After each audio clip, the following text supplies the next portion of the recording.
दोस्तों, आज हम लाइफ में जीने के लिए 12 रूल देखेंगे जो कि जॉर्डन पीटरसन ने अपनी best selling books 12 rules for life में बताए हैं। जॉर्डन एक बहुत ही फेमस पर्सनालिटी और टोरंटो विश्वविद्यालय टोरंटो यूनिवर्सिटी में साइकोलॉजिस्ट के प्रोफेसर है।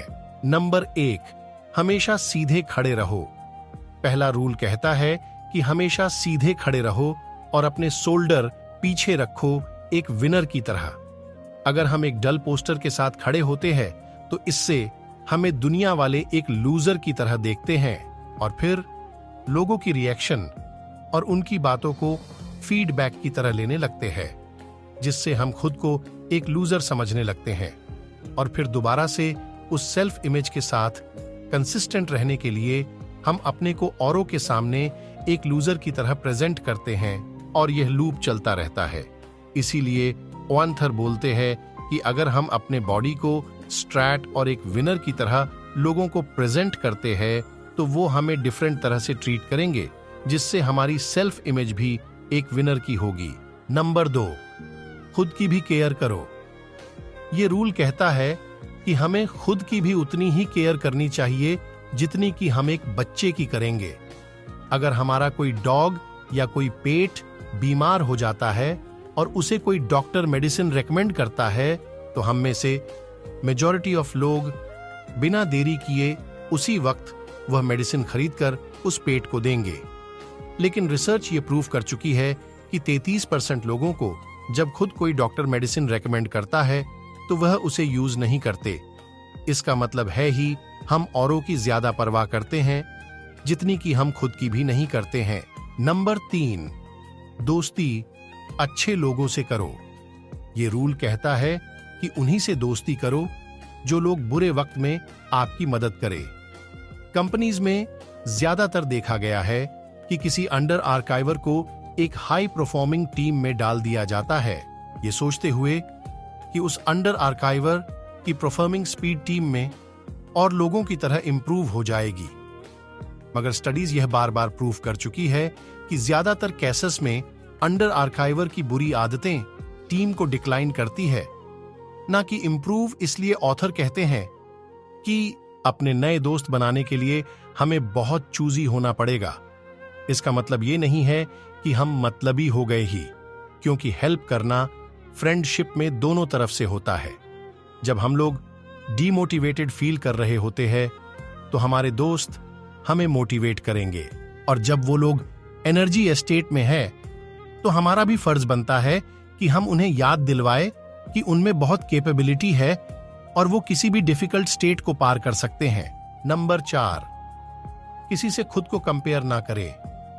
ये रूल कहता है कि हमें लाइफ में प्रोग्रेस करनी है तो अपनी आज की परफॉर्मेंस को अपनी कल के परफॉर्मेंस के साथ कंपेयर करें, ना कि किसी और की परफॉर्मेंस के साथ। ओआंथर बोलते हैं कि पर धरती पर 7 बिलियन लोग हैं और बहुत सारे लोग आपसे आपके ही फील्ड में अच्छे होंगे, और अगर हम अपने को औरों से कंपेयर करते हैं तो हर वक्त हमारे पास दुखी होने का रीजन होगा।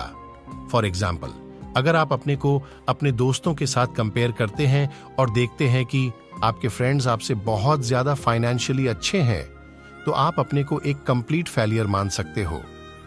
लेकिन अगर आप अपने को देखो कि आप अपने पिछले साल के कंपैरेटिवली इस साल अपने फी नमली के लिए बहुत कुछ किया तो यही बात हमें बहुत ही पॉजिटिव एनर्जी दे सकती है। नंबर 5, बच्चों को अच्छी शिक्षा देना। ये रूल कहता है कि एक बच्चे को एक रिस्पॉन्सिबल सिटीजन बनाना पेरेंट्स की रिस्पॉन्सिबिलिटी है। स्टडीज ये प्रूव कर चुकी है कि कई बच्चे बचपन से ही एग्रेसिव, गुस्से वाले होते हैं। इसीलिए पेरेंट्स को चाहिए कि ऐसे बच्चों को एक अच्छा सिटीजन बनाने के लिए खुद एफर्ट करे, ना कि सोसाइटी पर छोड़ दे।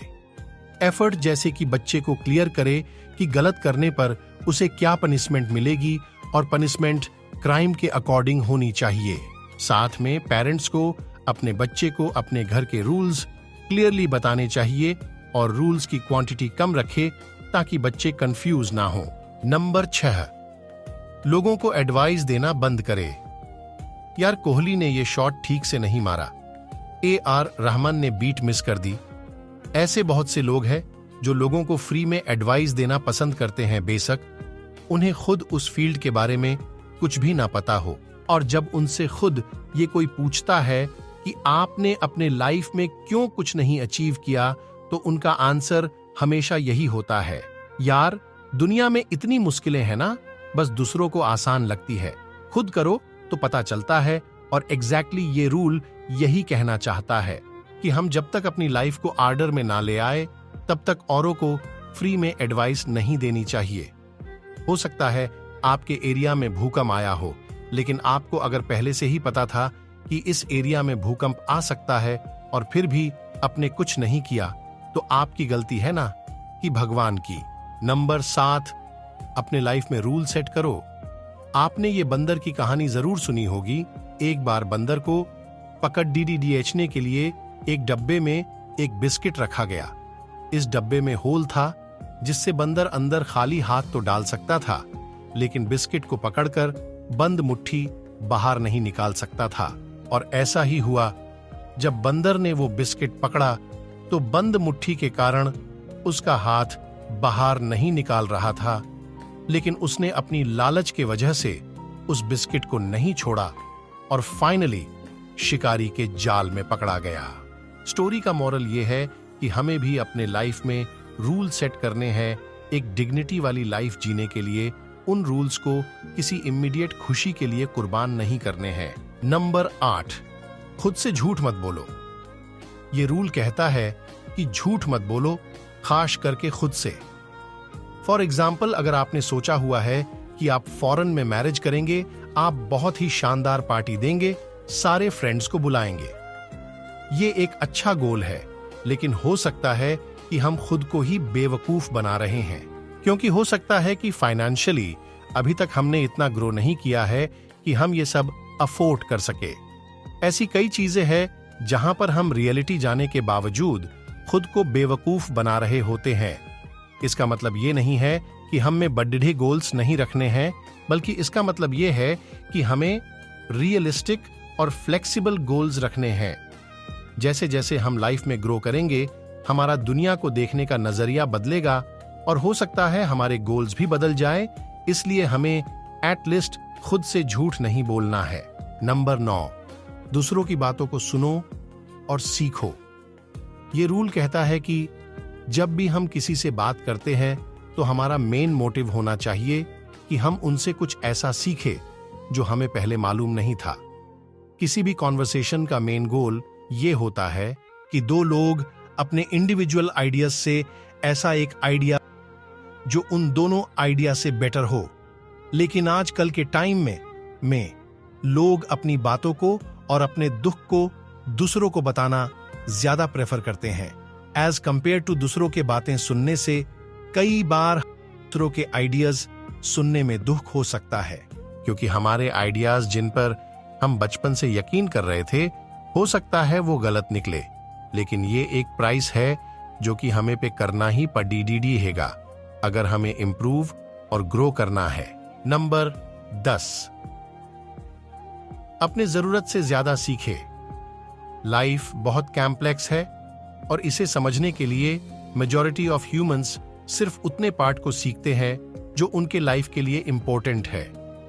अब ओबियसली हम दुनिया के सारे कॉन्सेप्ट को तो नहीं सीख सकते, लेकिन ऑथर बोलते हैं कि हमें चीजों के अपने जरूरत से ज्यादा सीखना चाहिए और उसके लिए क्लियर लैंग्वेज यूज करना चाहिए। फॉर एग्जाम्पल, अगर हम बीमार हैं तो हमें डॉक्टर को बहुत क्लियर डांट देना पड़ेगा कि हमारे साथ क्या हुआ है, कि क्या हमारा पहले पेट दर्द कर रहा था या फिर हमें फीवर था, या पेट दर्द हमारे कुछ खाने के बाद हुआ और वो क्या चीज थी जो हमने खाई और पेट दर्द स्टार्ट हो गया। ज्यादातर बीमारियों को डॉक्टर्स इसीलिए नहीं समझ पाते क्योंकि पेशेंट उन्हें क्लियर डेटा ही प्रोवाइड नहीं करते। इसलिए ऑथर बोलते हैं कि इन इंपॉर्टेंट कॉजेज में हमें एकदम प्रिसाइज लैंग्वेज का इस्तेमाल करना चाहिए। नंबर 11, रिस्क के लिए प्रिपेयर करें। इस रूल में बेसिकली ऑथर कहना चाहते हैं कि अपने लव्ड वंस को रिस्क के लिए प्रिपेयर करना एक ज्यादा बेटर ऑप्शन है एज कंपेयर टू उन्हें वो रिस्की काम ही ना करने देने से। क्योंकि लाइफ में बहुत सारी चीजें हैं जो रिस्की है, इसलिए हम अपने लाइफ का एक पर्सनल एग्जाम्पल देना चाहता हूं। अगर आपको याद होगा, 2014 में हिमाचल प्रदेश मंडी डिस्ट्रिक्ट में 24 इंजीनियरिंग स्टूडेंट्स की पानी में डूबकर डेथ हो गई थी, क्योंकि वह हाइड्रो प्लांट का टेरेस्ट गेट खोल दिया गया था और ये बात स्टूडेंट्स को पता नहीं थी। अब इस इंसिडेंट के बाद मैक्सिमम पेरेंट्स ने अपन बच्चों को बताया कि उन्हें पानी के पास कभी नहीं जाना है और इवन उनसे प्रॉमिसेस लिए गए कि वो ऐसा कभी नहीं करेंगे। लेकिन एक व्यक्ति ने, जो कि पहले इंडियन नेवी में थे, उन्होंने अपने लड़के को पहले स्विमिंग सिखाई और एक दिन रिवर के पास ले जाकर धक्का दे दिया, सिर्फ ये देखने के लिए कि वो इस सिचुएशन में कैसे रिएक्ट करता है। और एज एक्सेप्टेड, वो आराम से तैरकर किनारे पर आ गया। ये एक बहुत ही कैलकुलेटिव रिस्क था जो कि वह व्यक्ति अपने लड़के के साथ थे, और अगर वो पैनिक करता तो उसे बचा लेते। अब पॉइंट ये है कि हर पेरेंट्स अपने बच्चे को प्यार करते हैं, लेकिन बेटर ऑप्शन क्या है? अपने लव्ड वंस को रिस्क से एकदम दूर रखना, जबकि कभी ना कभी उनके लाइफ में रिस्क आएंगे ही आएंगे, या फिर उन्हें रिस्क के लिए प्रिपेयर करना। नंबर 12, हर छोटी खुशियों को सेलिब्रेट करें। ऑथर बोलते हैं कि लाइफ हार्ड है और हम लाइफ में ना चाहते हुए भी दुख मिल सकते हैं, इसलिए यह बहुत इंपॉर्टेंट है कि हम लाइफ में हर छोटी सी छोटी खुशियों को भी दिल खोलकर सेलिब्रेट करें। ऑथर की एक बेटी है जिन्हें 6 साल की उम्र में ही आर्थराइटिस था। उन्हें बहुत बार पेन होती थी, जिसके लिए उन्हें इंजेक्शन दिए जाते और इवन बहुत बार उनकी सर्जरीज भी हुई। अगर हम में से किसी की ऐसी बेटी होती तो हमें लगता हमारी लाइफ कितनी बुरी है, लेकिन ऑथर अपने डॉटर के साथ हर छोटी सी छोटी खुशी भी सेलिब्रेट करते थे। और उन्हें कुछ सालों के बाद कुछ ऐसा फिजिको-केमिस्ट मिला जिसे ऑथर की बेटी का पाने बहुत कम हो गई, और ऑथर ने इसे भी और खुशियों की तरह सेलिब्रेट किया। अब लाइफ में प्रॉब्लम्स तो आनी ही है, बस लाइफ को एक एडवेंचर की तरह ले और रास्ते की हर छोटी खुशी को सेलिब्रेट करते रहे। तो दोस्तों, इस हम 12 रूल देखें, जिसमें सबसे पहला रूल कहता है, नंबर 1, बॉडी पोस्चर को स्ट्रेट रखें ताकि इससे हमारा कॉन्फिडेंस बढ़ा ढी। नंबर 2, हमें औरों के केयर के साथ साथ खुद की भी केयर रखनी चाहिए। नंबर 3, यह रूल कहता है कि फ्रेंड्स उन्हीं को बनाएं जो बुरे वक्त में आपका साथ दे, और आप भी अपने फ्रेंड्स के मुश्किल टाइम में उनकी हेल्प करें।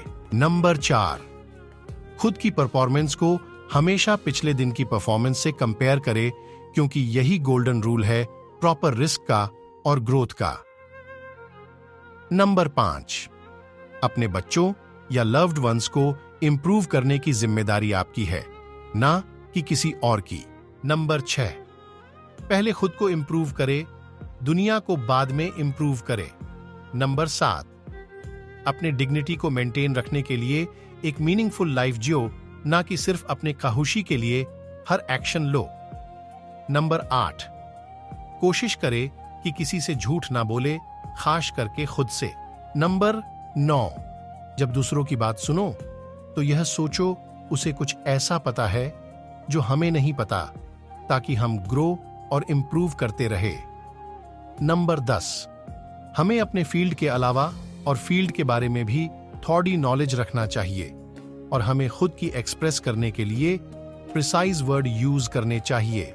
नंबर 11, रूल कहता ही कि हमें अपने लव्ड वंस को रिस्क के लिए प्रिपेयर करो, ना कि उन्हें रिस्क से दूर ले जाओ, क्योंकि रिस्क तो उनकी लाइफ में आने ही आने हैं। नंबर 12, इस रूल में हमने देखा था कि हम छोटी छोटी खुशियों को भी सेलिब्रेट करें।